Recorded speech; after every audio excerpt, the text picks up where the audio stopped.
बिस्मिल्लाहिर्रहमानिर्रहीम अस्सलामुअलैकुम। आज हम डिस्कस करेंगे बीएससी स्टैटिस्टिक्स का चैप्टर नंबर 16। एग्जाम्पल नंबर 5 की तरफ आते हैं।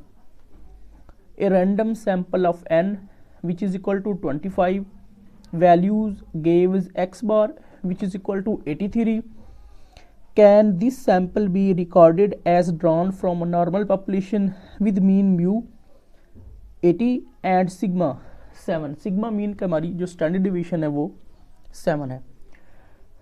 तो अब हम आते हैं इसके आंसर की तरफ। एन एक्स बार म्यू और सिग्मा की वैल्यू हमने लिख दी है। तो इस चैप्टर में कुछ नया स्टेप है।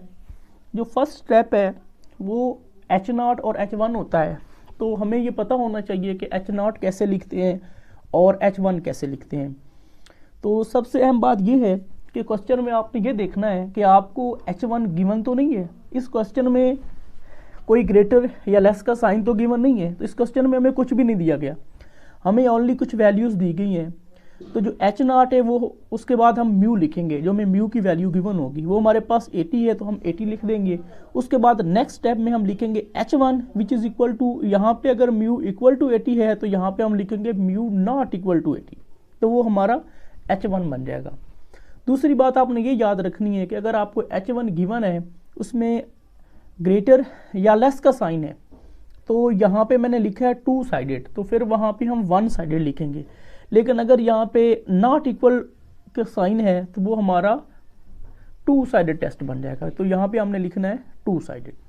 नेक्स्ट हम स्टेप की तरफ आते हैं। लेवल ऑफ सिग्निफिकेंस वो आपने देख लेना है। अगर आपको लेवल ऑफ सिग्निफिकेंस गिवन है तो ठीक है, अगर नहीं गिवन तो आप कोई भी ले सकते हैं, लेकिन मोस्टली हम 0.05 लेते हैं। तो यहाँ पे मैंने लिखा है 0.05। तीसरा स्टेप है टेस्ट स्टैटिस्टिक्स।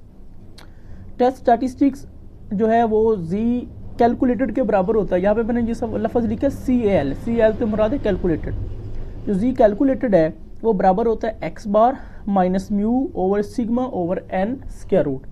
ये फार्मूला इन तमाम वैल्यूज़ को सीन करने के बाद बनाया जाता है।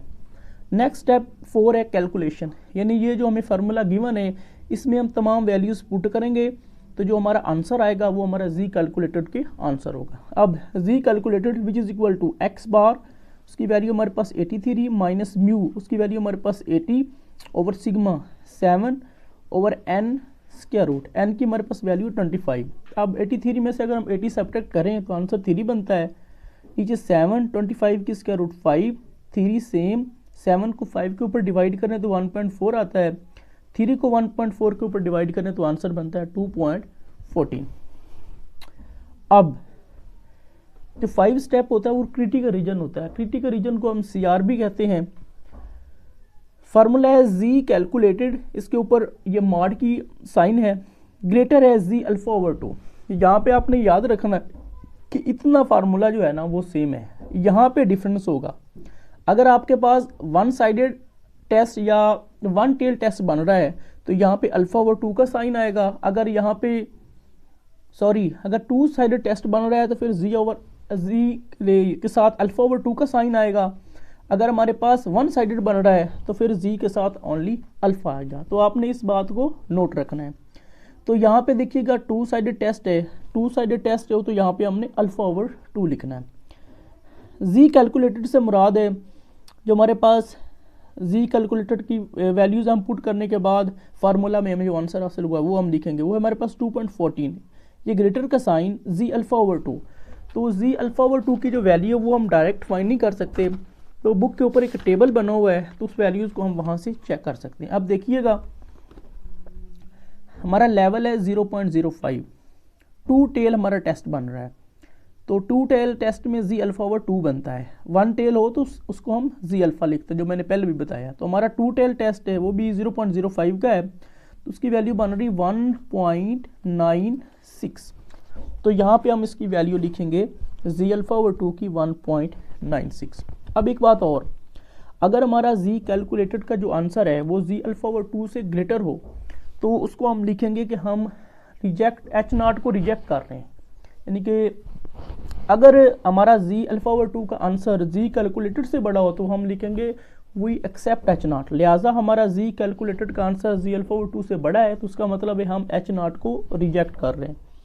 तो हम कंक्लूजन जो है 6 स्टेप है उसमें लिखेंगे, so we reject h naught because the value of z calculated is greater than z alpha over 2। तो इस क्वेश्चन में अगर आपको समझ नहीं आई तो आप नीचे कमेंट्स करके भी पूछ सकते हैं। तो वैसे भी डिस्क्रिप्शन में मेरा नंबर पड़ा है, वहाँ भी आप मुझे मैसेज करके पूछ सकते हैं।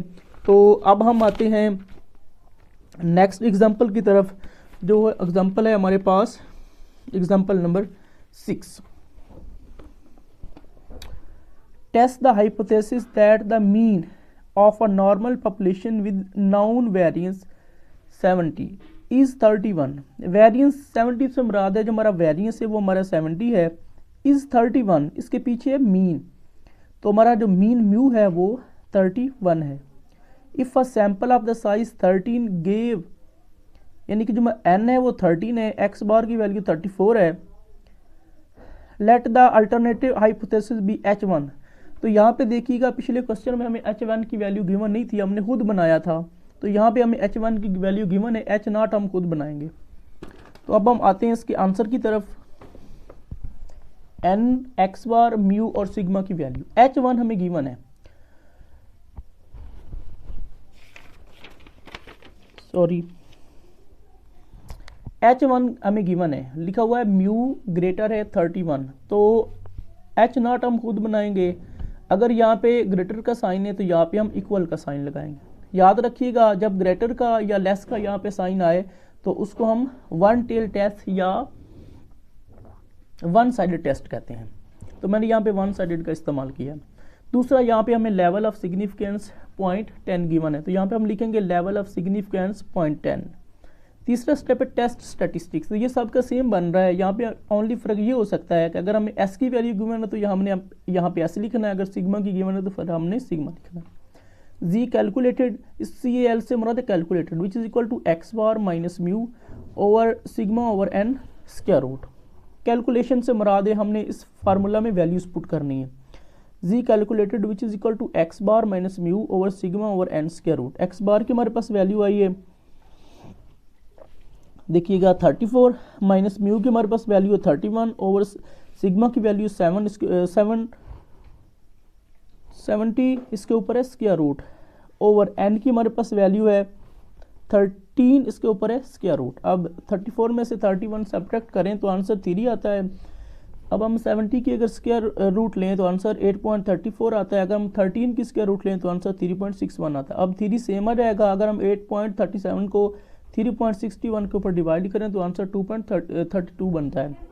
3 को अगर हम 2.32 के ऊपर डिवाइड करें तो आंसर बनता है 1.29।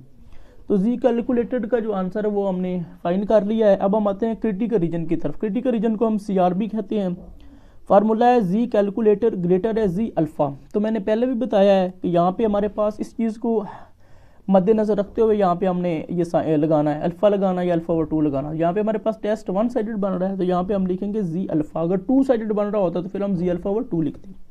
ये जी कैलकुलेटर और ये जो साइन है ये हमने सेम रखना है हर क्वेश्चन में। तो जी कैलकुलेटर का आंसर आया 1.29, ग्रेटर है जी अल्फ़ा। तो जी अल्फ़ा की वैल्यू कैसे फाइंड करते हैं वो मैंने आपको पहले भी बताई, दोबारा फिर बता रहा हूँ। यहाँ पे हमारा जो उन्होंने कहा है ना लेवल ऑफ सिग्निफिकेंस वो 0.10 कहा है। तो जो हमारे पास टेस्ट बना है वो वन टेल टेस्ट बना है, तो वन टेल टेस्ट की वैल्यू बन रही 1.28। तो यहाँ पे हम लिखेंगे 1.28। तो हमारा जी कैलकुलेटेड जी अल्फ़ा से बड़ा है तो उसका मतलब है हम एच नॉट को रिजेक्ट कर रहे हैं। So we reject h naught because the value of the z calculated is greater than z alpha. हमने इसको इसलिए रिजेक्ट किया है कि जो हमारा जी कैलकुलेटेड की वैल्यू है वो जी अल्फ़ा से बड़ी आई है। तो अब हम आते हैं नेक्स्ट एग्जांपल की तरफ,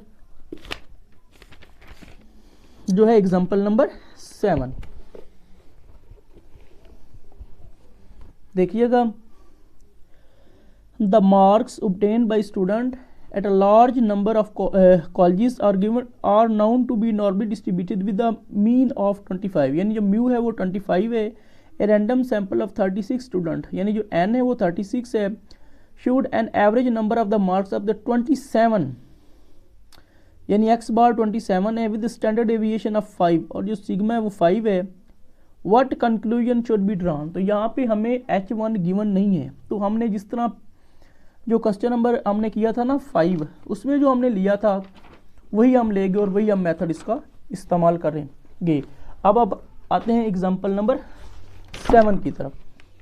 देखिएगा म्यू की वैल्यू, एन की वैल्यू, एक्स बार की और सिग्मा की।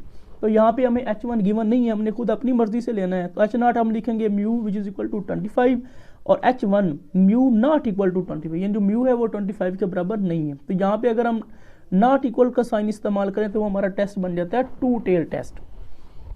दूसरा step, level of significance alpha which is equal to 0.05। तीसरा step, test statistics G calculated which is equal to x bar minus mu over sigma over N square root. Calculation यानी कि इस formula में हम values put करेंगे। G calculated which is equal to x bar minus mu over sigma over N square root. X bar की value 27 minus mu की value 25 और sigma की हमारे पास वैल्यू 5 और एन की हमारे पास वैल्यू 36। अब 27 में से 25 सब्ट्रैक्ट करें तो 2, 5, 36 के ऊपर स्क्वायर रूट है तो उसको स्क्वायर रूट अगर हम ले तो वो बनती 6, 2, 5 को 6 के ऊपर डिवाइड करें तो आंसर आता है 0.83। अब 2 को अगर हम 0.83 के ऊपर डिवाइड करें तो आंसर बनता है 2.41। अब हम क्रिटिकल रीजन की तरफ आते हैं। क्रिटिकल रीजन जी कैलकुलेटेड ग्रेटर है जी अल्फा ओवर 2।